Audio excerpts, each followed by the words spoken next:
Even if right now you're scared out of your mind, take that fear as energy.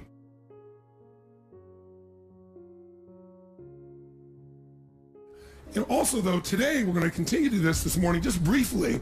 I want to give you some tools to get you out of your box. Real simple things. Just a series of questions or phases of how do I, if I'm in my box and I'm saying, gosh, I build casinos and the casino business is down right now, or I'm in the medical business and it's kind of fixed what people pay me, how do I just completely innovate and change and shift?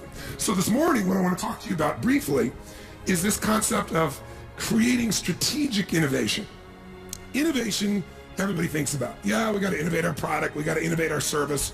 But remember I said, all business really is, not me, it's Drucker who said this, is marketing and innovation, or innovation and marketing. You're creating something, innovating something, bringing something to the table that's more new, alive, a reason for people to do business with you today that gives you a competitive advantage because there's more added value for them to buy your product or service than anybody else. Then you got to market it. Those two forces have to be institutionalized in your organization. It used to be, you could come up with a killer service. You could come up with a killer product. And you could run or promote or market that product for 5, 10, 15 years. And as long as it's a great product, you could own the marketplace, especially if you were first. Today, market cycles. I remember, for example, in the early 90s, Sony used to have a market cycle where they'd build a product, and they would have about a 4.5-year market cycle. So in the days, let's say, even in the 80s, when they're building like a Sony Walkman. When they built Sony Walkman, in those days, their market cycle was in the 7-year frame. Then it went in the 90s to 4.5 years. Anybody know what the market cycle is now, that there's a creative product before they know they got to replace it and improve it and sell it in that business? It's 6 months. 6 months. They know that if they are going to hold on to a customer every 6 months, they have to find some way to take it to the next level. And by the way, Sony used to do that. And they owned the marketplace. Who replaced them in the sense of innovation when it comes to technology? Quick. Apple. Sony was the Apple. But interestingly enough, Sony got to the point where they stopped doing the same level of innovation. They started coming out with products that looked different, but there was no real innovation. Innovation isn't just looking different. Innovation, by the way, can be looking different. Looks can be an innovation, believe it or not. But it can't be the only innovation over and over and over again, or customers just get used to it. It doesn't mean anything. There's not enough added value. So what is strategic innovation? It means training everyone in your organization to think, we have 2 jobs. I don't care if you answer the phone, or you work in the stock room, or you're in marketing and sales, or you're head of accounting. I don't care who you are. We do 2 things here. We innovate and we market. Anything you can figure out, anything you can bring to the table that can help us to innovate, make our product or service better in some way for consumers to meet their needs. The more we can know about their needs and the more we can find to meet those needs, and anything you can tell us that can get us out there to educate people about why ours is better, any way we can get our message out in a unique way, we all need to know. You need to reward within your organization. Now, strategic innovation is different than just constant, never-ending improvement. Constant, never-ending improvement is a very, very important principle. If you're not constantly improving, you're definitely going to be passed up by your competition. But if you're thinking about strategic innovation, what it really means to me is rewriting the rules for competition within an industry, within an area. When you change how people compete, when you change the rules, you take over that industry. You shift completely the game. So in my industry, the vast majority of people spoke and still do for 1 to 3 hours, which many of you yesterday wish I was one of those people. But that's usually it, because what it was is about inspiration, right? It's inspire people. And what happened for me is 90% of them are an hour or 90 minutes. And I was like, it's wonderful. That's a useful tool. But, inspiration is like motivation. Motivation's nice, and it's like a bath. It doesn't last, but you still take a bath every day. But my view was, how do I get people into immersion? How do I put people in an experience where their life really changes? And so I changed the game, and people never even considered saying, we're going to do 3 or 4 days and nights where you're going to go 50 hours. No one will sit there. They won't sit for a 3-hour movie that someone spent $200 million on. But I changed the game. I changed the rules, because once people got the results, even if in the beginning it was tough on them, by the end, the level of transformation was so huge, it changed the rules, it changed the game, it changed the size, it gave me a brand, it let me dominate an industry, because When people walk up to me throughout my life, the number one phrase, you can see me anywhere in the world, dozen times a day, not in a seminar, I'm just walking around, is, oh my God, Tony Robbins, you changed my life.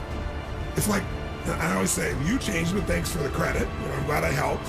But they'll say that like clockwork every single time. That's different than I like your product. That's different than I enjoyed your seminar. You changed my life.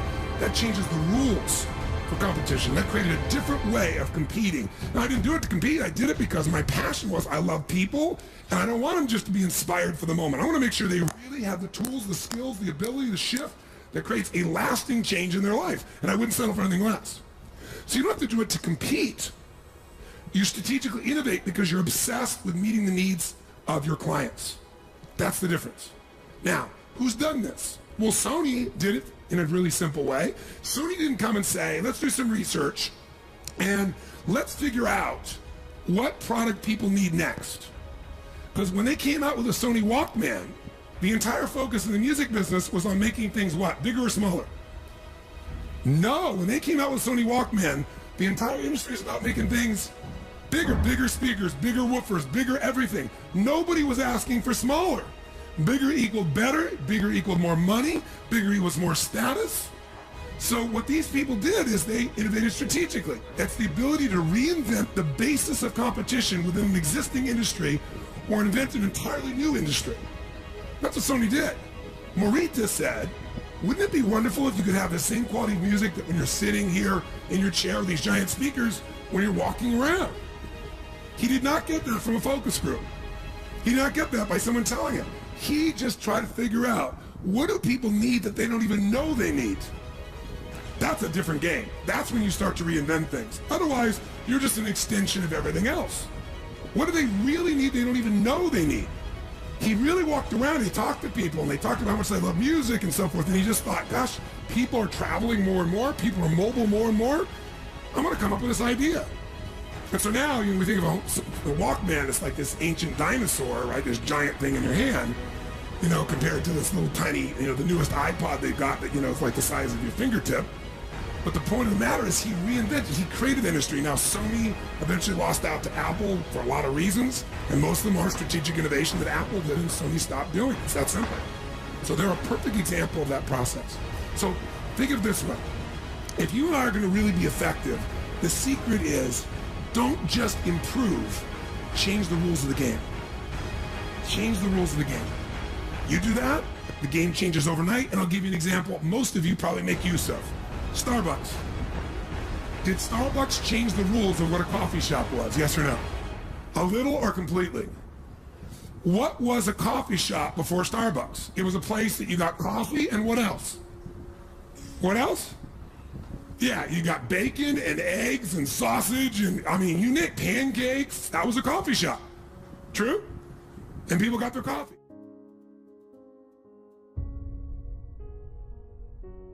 What they did is they came along and they said, you know what? People, I notice, the world's changing. People used to go after work to the bar, and they don't go to the bar before work. It's like people need a place to go between work and home to decompress before they deal with what's at home. And they said, they want to be social sometimes they want to be by themselves.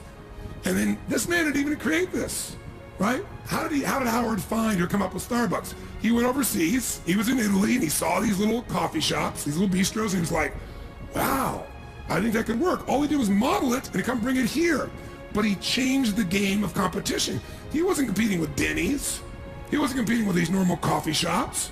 He was this high-end, super expensive, you got an identity by going there, you got a social experience by going there, you got a place to be able to go between your life to decompress. He changed the entire rules of competition. And by the way, he was first. The first one not to ever make one. The first one to get in consumers' hearts and minds. And once he was first, there are a bunch of people that try to copy it. They might even have better coffee. But once they're first as a brand, he innovated first and he branded first, and they own the market. And by the way, how much have they grown? How many stores did they have in 1998? 100 stores. How many do they have now? Last year, they ended with 15,000 stores in 10 years. That's what happens when you strategically innovate.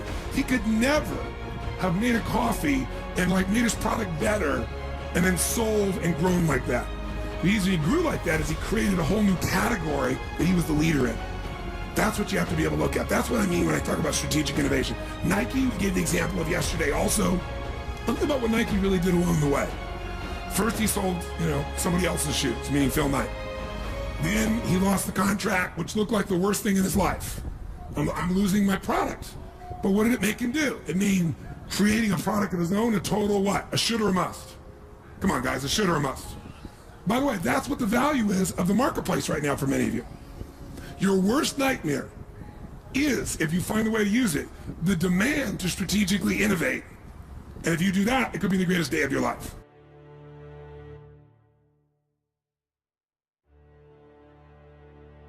Even if right now you're scared out of your mind, take that fear as energy.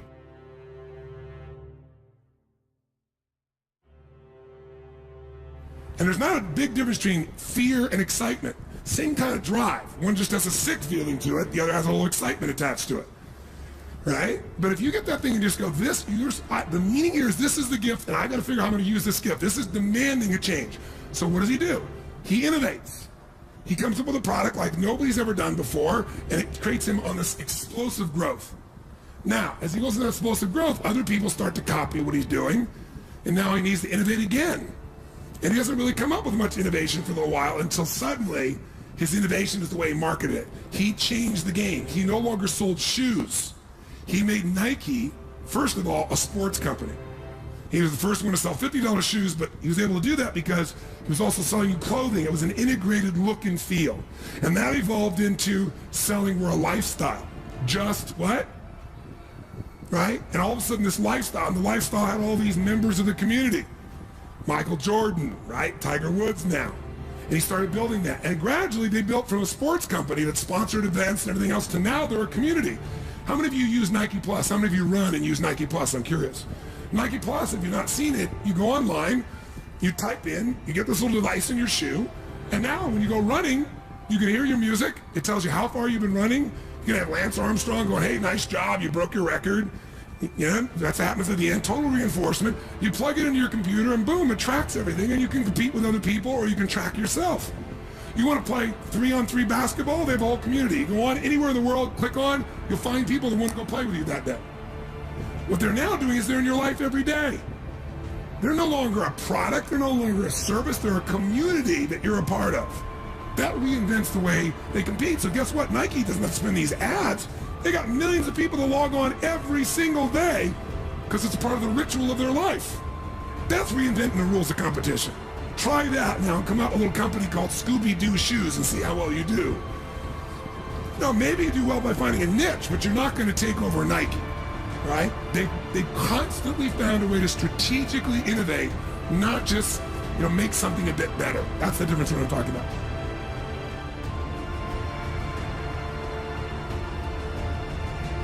Harley Davidson, after, before World War II, after World War II, rather, became this giant, incredible, arm of marketing. Because all these guys, that were GIs came back from World War II and they'd driven these Harleys and they wanted a Harley, and a lot of them wanted an identity for themselves, that they were still a badass and they weren't coming back to just being a normal person. And they built a culture. And that culture became very loyal.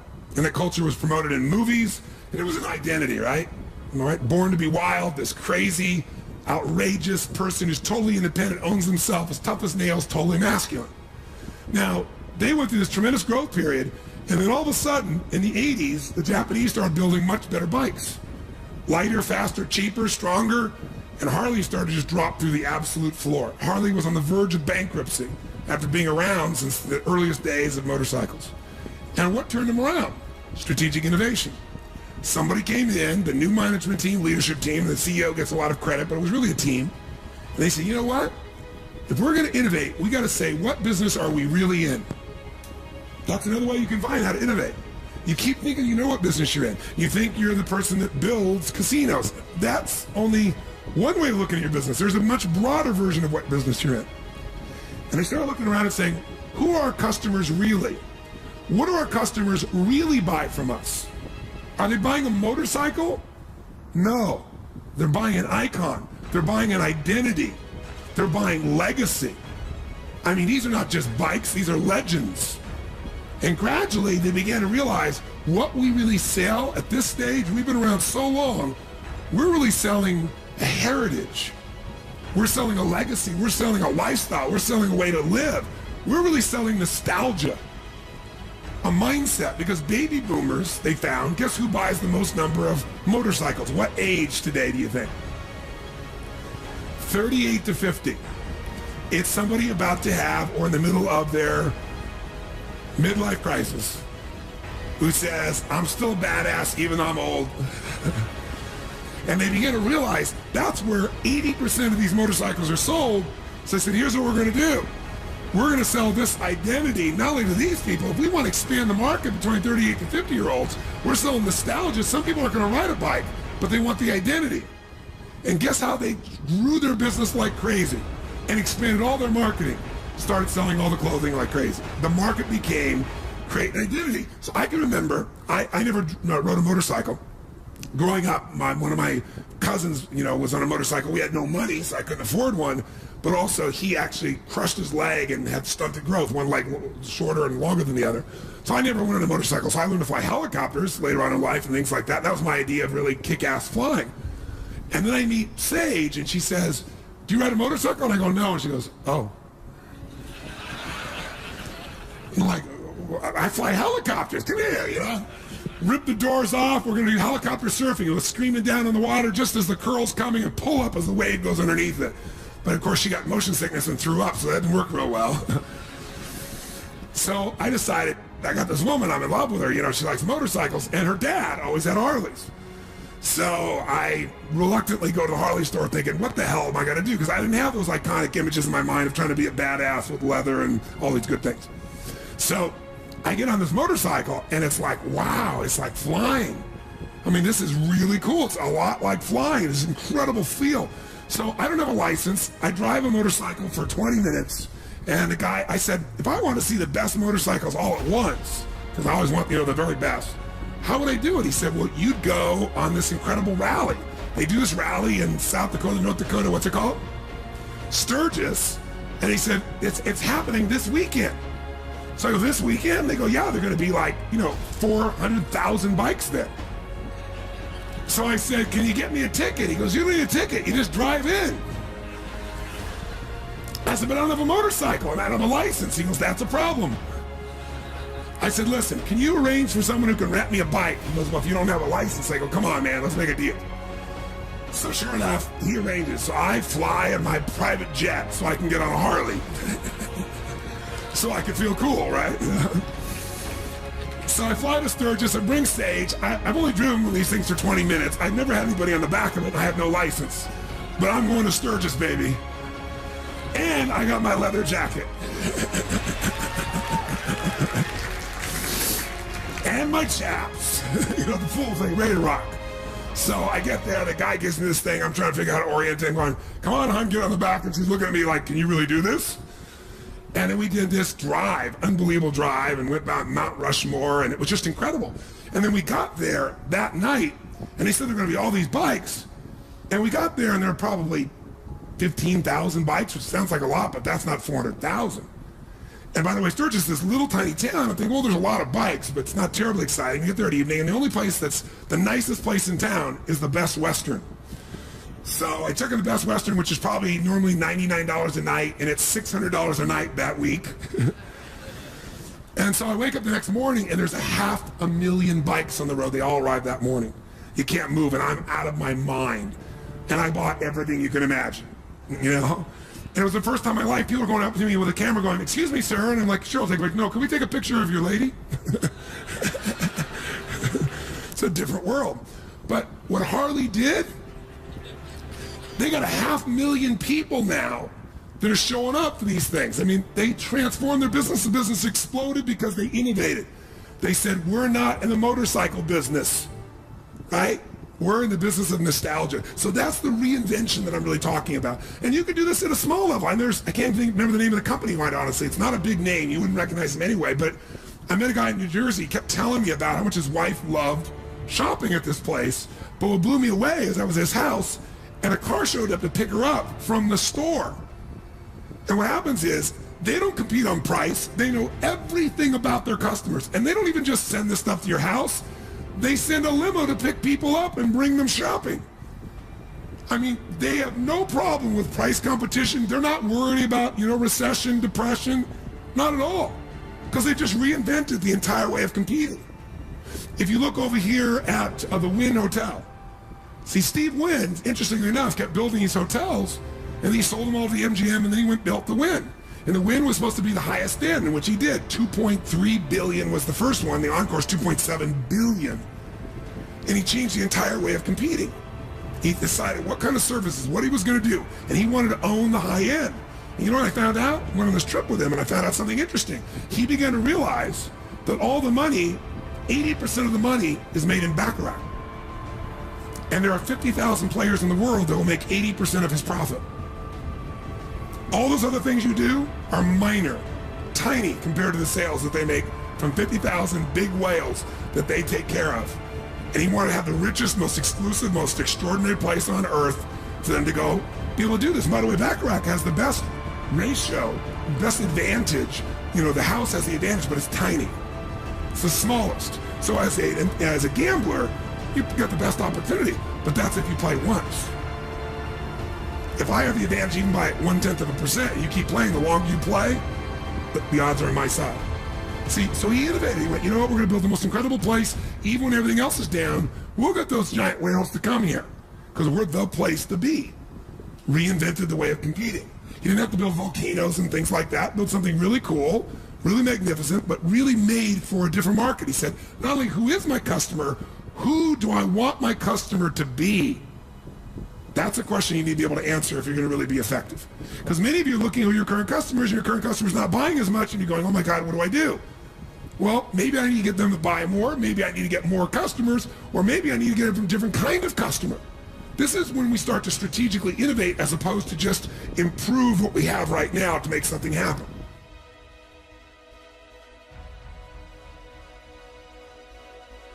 So, let me very quickly give you this. There are 3 points I want you to know and think about when you think about strategic innovation. The first one is you really ideally want to be in a position where, if at all possible, I don't care what your approach is, you put yourself in a place where you want to be ahead of the curve. You want to be slightly ahead of the trend. You want to at least be on trend, but if you really want to be the innovator, you got to be at the front of a trend, the initiator, if you can, of a trend. Because when you're first and you create a trend, you become branded, and that branding, if you do your job, is hard to get rid of. I'll give you an example. What was the first university that was ever built in the United States? Harvard. What was the first, for example, rental car company in the United States? Quick. Hertz. What was the first soft drink in the United States? Coke. And by the way, guess who's still number one in each of those categories? All three of those. And that's been more than 100 years. 150 years, 200 years in some of those situations. See, when you step in and you become the innovator and you create the category, everybody else has to fight for second place or third. In fact, Avis finally figured a way that they can strategically compete. They said, we're never going to be number one. So they said, we're not number one, we're what? We're number two, but we try harder. They created a new category, the try harder category. We're number one in the try harder category. They may be number one because they've been around forever, but we're going to please you. We're going to do something in a different way. That's the way that you differentiate and produce something. You also, if you're there first, I'll give you another example. A friend of mine, the gentleman that financial person that I coached for the last 17 years, he introduced me to a man, and we're having lunch one day, and he goes, here's my friend, and we start talking. I said, well, what business are you in? He said, bottled water, but I'm about to get out of it. And I said, oh, that's interesting. And this was like in the, I think, early 90s, if I remember, late 80s, probably early 90s, we had this conversation. He goes, yeah. I said, wow, what a trend. The idea that people could get us to pay for these bottles of water, $2, $3, that everybody used to drink for free. I mean, that's the ultimate marketing. In fact, Coca-Cola and people like that were making more money. Some of them were charging more per ounce for water than for Coke, or than for beer, or Borden's milk. And it's just water. That's amazing marketing. He goes, yeah, I was really lucky, though. He said, I got in the mineral water business right as a trend happened. I said, what was that? He said, when people started saying it was okay not to drink, and he even started promoting designated driver. I thought, this is a trend that I think is going to stick. I think people are going to take advantage that they don't have to drink. They don't have to feel pressure to drink. And I think they're going to look for an alternative while they're in the bar. And he said, I thought the alternative was this little company I bought for $500,000 called Perrier. He bought it for $500,000. It was making $100,000 a year. He kept that company for 15 years and sold it for $2.2 billion because he was ahead of a trend. All right, and he was there. And by the way, people don't say, give me a mineral water. Most of the time they'd say, give me a Perrier. In fact, Pepsi hates that people still often say, can I have a Coke? Because they're first, right? And so in any industry, you can do that. In my industry, the greatest compliment I get is speakers come up and say to me, gosh, guess what? I have these people tell me, you remind me of Tony Robbins. And I think, wow, I'm really complimented. I'm also going, great. I want you to be like Tony Robbins. That's a great compliment for me, a great compliment for you, but it also comes because I was here first, baby, and I did my job. I delivered in a category no one had ever done anything like. That's how you strategically innovate and own something. See, you got two choices. Try to go sell everybody, or have people, when they think of the best, they think of something they want, and they think of the best, they think of you. Very, very different game. Very, very different approach. Now, you want to be first ideally, but if you can avoid it, you don't want to be the ultimate pioneer in some businesses, because the pioneer, the Indians usually put arrows in their back. So it's nice to know the trend is real if possible. It's not always possible, but ideally near the lead. The other thing you want to do ideally is get in a game with infinite upside. Get in a game with infinite upside. If you're going to strategically innovate and you're going to create this new product, this new service, this new approach to things, you don't want to be in a situation where you spend all this time and energy and create something new that has a limited amount of upside. It's going to have a 3-month upside, a 6-month upside, or people can only do so much. Now, I didn't do this because I didn't enter a business and go, where can I go get the largest margin possible as a business owner? This was my mission. So I didn't do that. I didn't go, where do I do a business that I can go sell for 10 times, 20 times, 30 times? Where am I going to get the largest multiple? I didn't do that. I didn't look for infinite upside. In my case, it was just driven by wanting to serve. But today as a businessman, entering the businesses, I'm going, what's a trend that's just beginning that I think has real legs? Is there a place, is there a way to partner where we're the leader in that trend, but also where that trend's not going to be short-lived, it's got infinite growth and upside. But there's real opportunity. Then you start to think in a more strategic way. Is this making sense?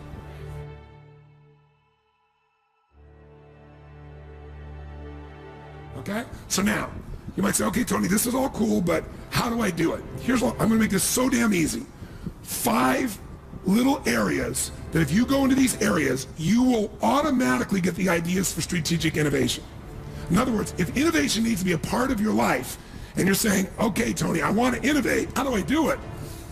If you do these 5 things, or even a couple of these 5 things, you're going to find yourself in a position immediately where innovation will start to happen, because your goal is not to be the innovator. Your goal is to have an organization that constantly innovates. Because if you're the innovator, then the entire business is still dependent upon you. But if you're the person that's creating innovation, by a system you've created, then the people can change, the environment can change, and the innovation is going to keep occurring. So here's the first of the 5. I want you to jot these down, and then afterwards, I'm going to have you jot down how you could use these 5. So the first one is, you need to get new voices. You need to get new voices. Now, what does this mean? Well, I know companies. One of my friends is a guy that's worth about $6.5 billion. He's a very private man. He's in New York City. Most people don't even know his name, because everything he does, he's in the background of.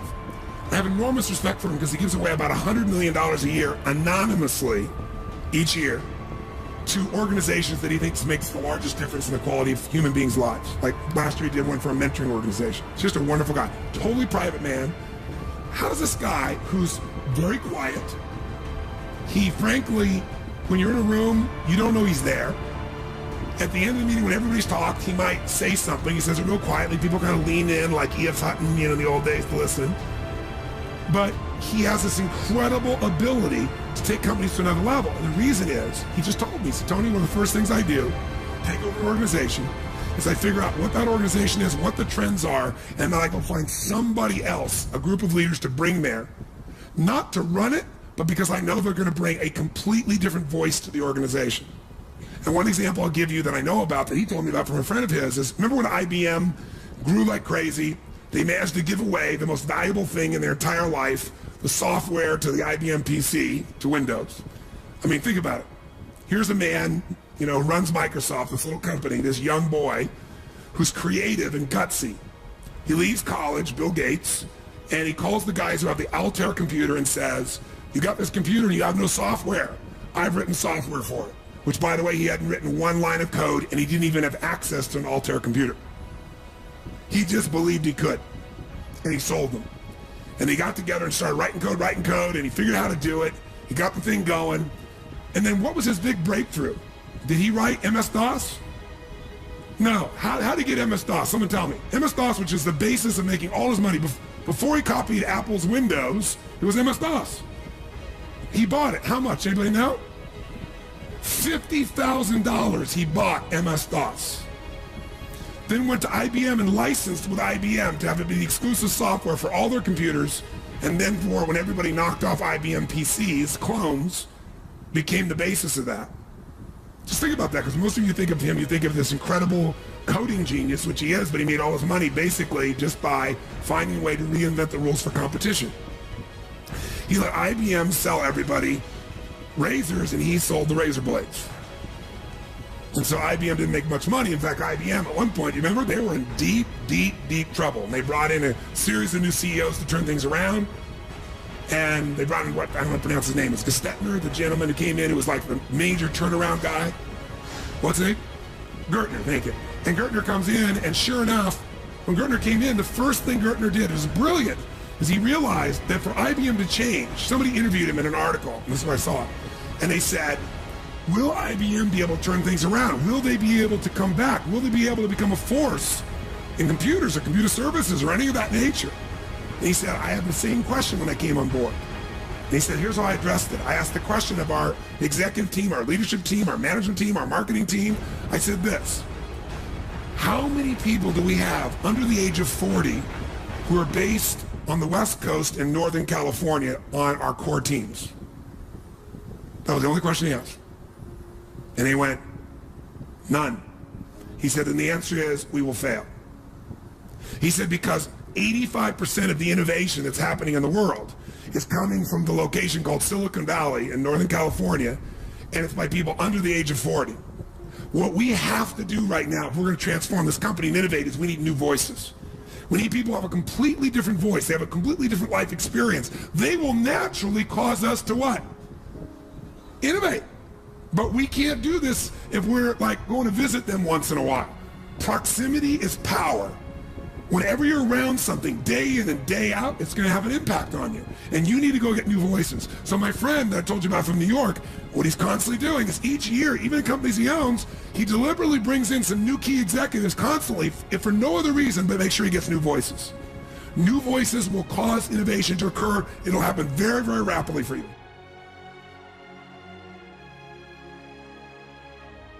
Here's the second way or place you can get innovation. New questions. New questions give you new what, my friends? Answers. See, a lot of times, you're starting out with a presupposition.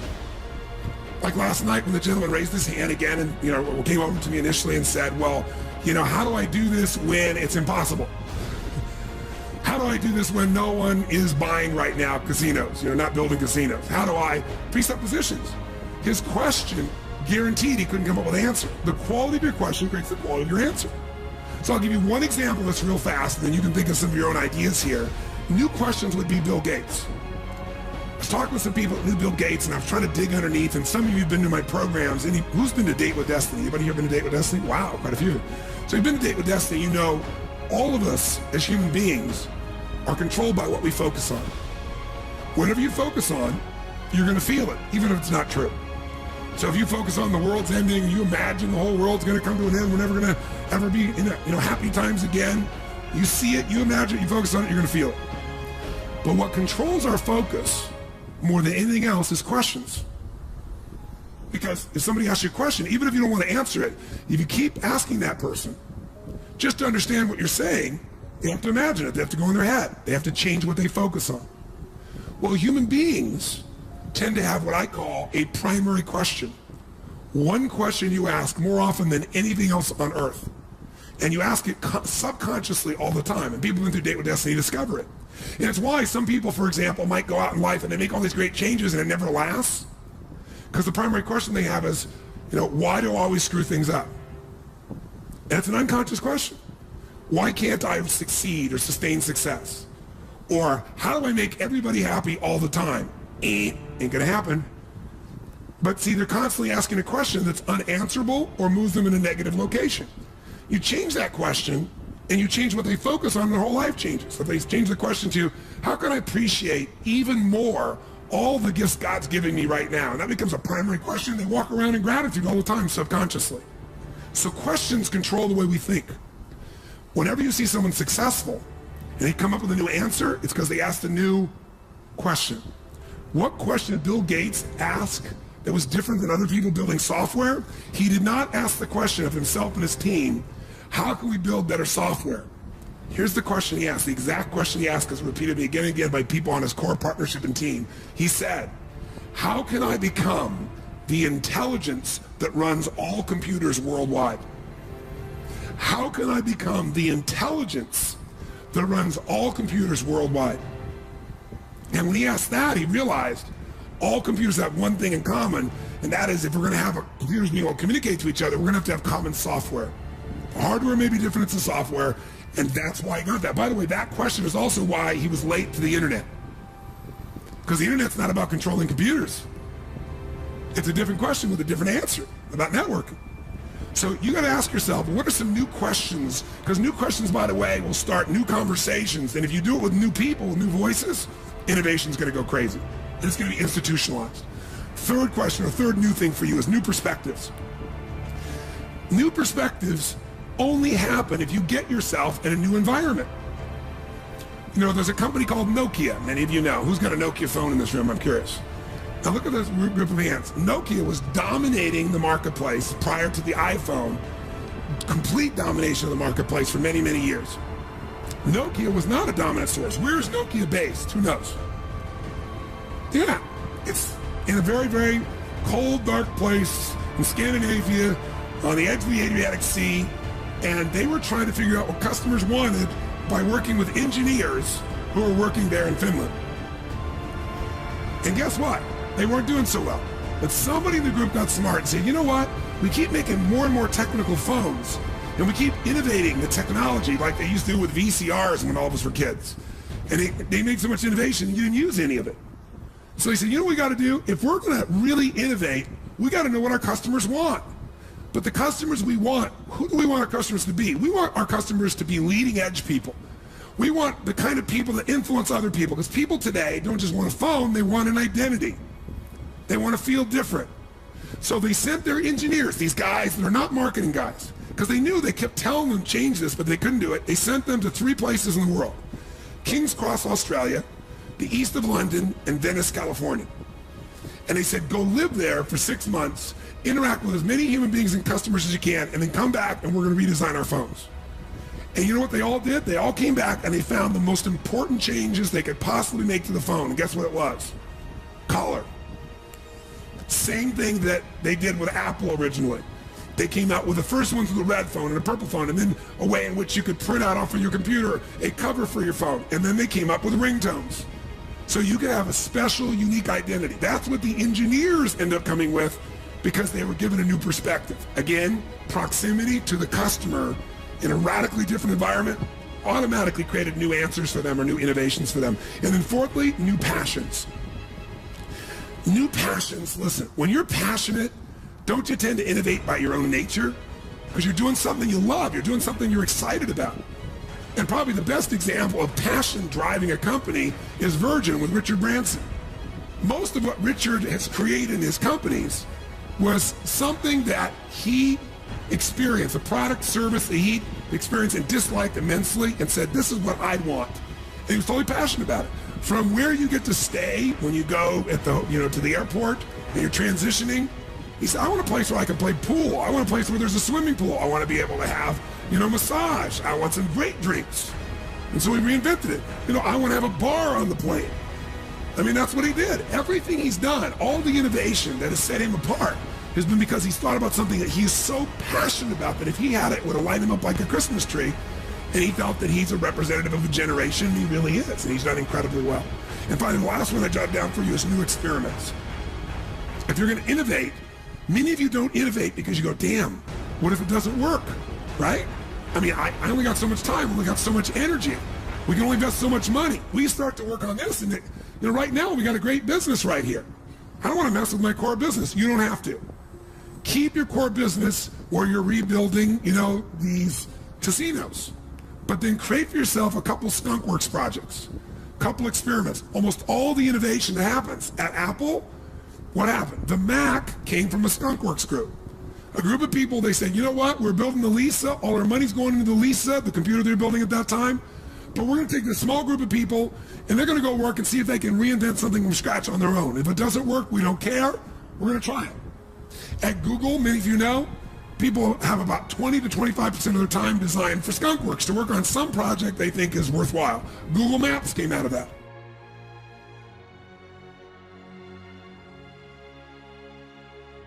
Twitter came out. A company is building these great resources, and this little side, stupid little project called Twitter.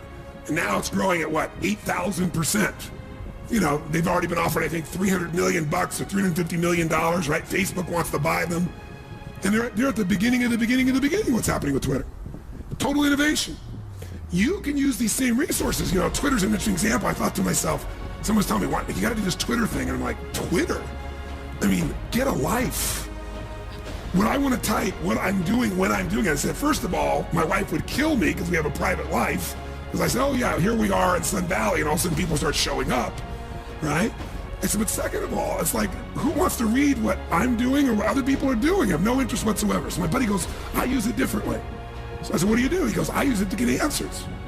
I said, what do you mean? He goes, watch this. He goes, Tony Robbins is here with me right now, beside me, and wants to know how I use Twitter. And he clicked the button, and in the millisecond later, there were 35 people responding, hey, Tony, hey, I went to your seminar on this. Here's what you should do. And we're like, oh, these cool ideas. It's like, wow, maybe I'll open a Twitter account. So I opened a Twitter account without my name. And I did it, and I barely ever used it because since my name wasn't on it, I didn't interact with anybody. And I didn't put anything on there. It was like, what am I going to broadcast? Yes, I'm doing a seminar, right? Yeah, that's new information for me, right? But then one day I thought, there's all these people out there, and people kept coming up to me saying, would you do something to inspire me every day? And I'm like, another product, another service, I don't want to commit to that. And I thought, you know what? I'll just put a quote on my Twitter each day for something, just a simple quote, not just mine, other people's. It'll make me look for one each day too that I like, and I'll just share it. And if I find cool clips every now and then that I share with my friends, I'll share them as well.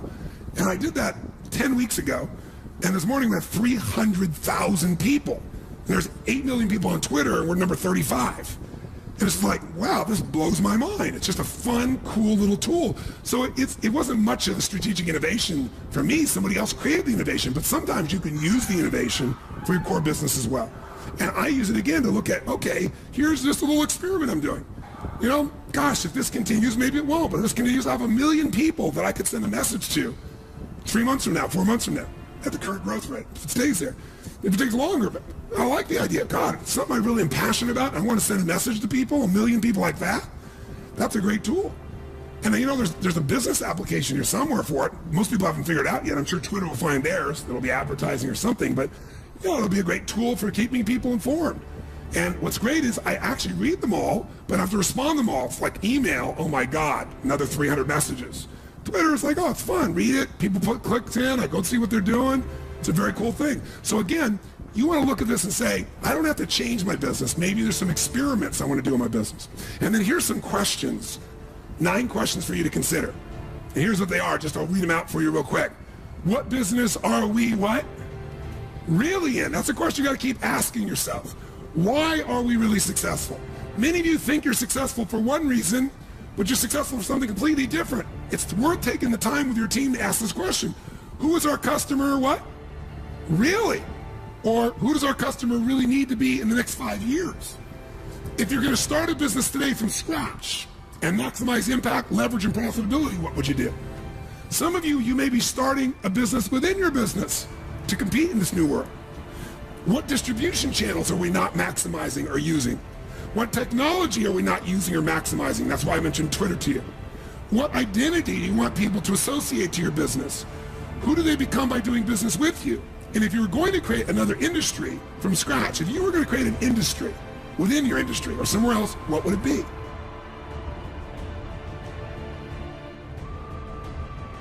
So here's what I'd like you to do. Let's just take 5 minutes, literally, to brainstorm. How are you going to get new voices into your business? By the way, do you have to hire somebody for them to be your new voice? Yes or no? So if you're brand new, you're an army of 1 or 2 or 3 or 10, you could go get people. You could do it through a variety of sources. You can do focus groups. You can sit with a group of friends. You can get a group of your customers. You can use a service like Twitter. You can do all kinds of things. How are you going to get new voices? But be specific. What kind of voices do you want to get? Who would help you innovate? What kind of person could you bring to the table? Ideally, somebody on your team. But also, where could you get new voices? What are some new questions that you need to ask? I gave you these 9 as a sampling. But what are some questions you need to ask to innovate in your business? Where could you get a new perspective? Maybe after you hear Tony speak today from Zappos, maybe some of you, while you're still here in Vegas, might see if you might make an arrangement to go tour it. Take the hour tour and just go get the perspective of how a business that goes from 0 to $1 billion really runs. If I were you, I would do it. I took the tour myself, incredibly worthwhile. Where could I go right now to tap into new passions? Maybe not even my passion, maybe on my team. I've got some really bright people and they have passions and I don't even know what they are. Maybe their passions are the origination, the place that we get a genesis for a new product, a new service, or a new way to change the rules of competition. And what are some new experiments we could do? What are 1, 2, 3, 4, 5 max new experiments we could try? This program here was the result of an experiment. I was watching television, listening to all the muck, talking to people coming up to me, telling me that I don't know what to do in their business. And then I saw the figure, and I'd known it intellectually in the back of my head, but it emotionally hit me. 70% of all new jobs are created by small businesses. I picked up the phone immediately. I called my office and I said, you know what we're going to do? I want to coach 50 business people who have small businesses, 0 to 100 million. I want a variety. $100 million businesses, 50, 10, 5, just starting your business. And I said, I want to coach them for 90 days. And I said, we'll make it really easy. I'll do some kind of immersion. So we did a version like this. Instead of 5 days, we did it in a day and a half. So I basically killed everyone. And I said, then we're going to work online twice a month for about an hour and a half. And I'll keep taking different pieces of information, refine it. And I said, we're going to transform their lives. And we're going to create a system. And once we have that system, it won't be limited to me and my throat. It'll be something that people can do in immersion on their own over and over again so they get the training effect. And I said, and we'll find the right partner, we'll market it together, we're looking for ways of transforming the business. We won't just teach them, we'll give them tools. So we'll team up and partner with the right people. And all this came out of being stimulated by something I'm passionate to make a difference in and doing an experiment. And then I got some new questions, some new voices, and now we're laying the foundation here this week for something that we're going to be launching that I think will be as big as anything we've done in any of our other companies. So right now, immediately, while you're in state, you got 5 minutes max, write as fast as you can in each of these categories. How are you going to get those new voices? How are you going to get it? What are going to be some of the new questions, new perspectives, new passions, new experiments? Ready, go.